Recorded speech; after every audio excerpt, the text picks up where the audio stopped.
Magandang gabi, ngayon po ay araw ng Lunes, October 2, 2023. Update po muli sa lagay ng panahon. Bagyong Jenny, isa ng napakalakas na bagyo.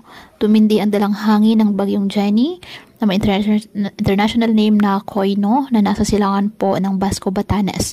Taglay ang lakas ng hangin na 155 km per hour at bugso nitong papalo sa 190 km per hour. Kumikilos pa northwest sa bilis po na 15 km per hour. Sa ngayon, visible na po ang mata ng bagyong si Jenny habang binabaybay nito ang Philippine Sea at patuloy na tinutumbok ang southern Taiwan. Bagamat bumaba na ang tsansang maglandfall sa bansa, inaasahang makakaranas pa rin ng hagupit ng bagyo ang extreme northern Luzon.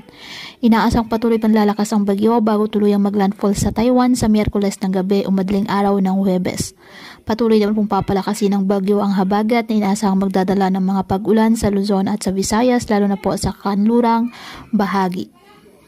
Nakataas ngayon ang signal number 1 sa Batanes, Cagayan kasama ng Babuyan Islands, northern and eastern portions of Isabela, Apayao, northern and central portions of Ilocos Norte, northeastern portion of Abra, and the northern portion of Kalinga.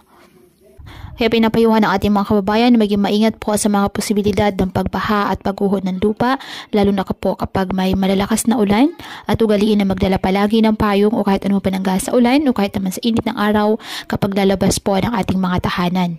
At yan po muna ang update sa lagay ng panahon ngayong araw. Muli patuloy po tayo na mag-ingat at palaging tandaan, God loves you. Stay safe and God bless.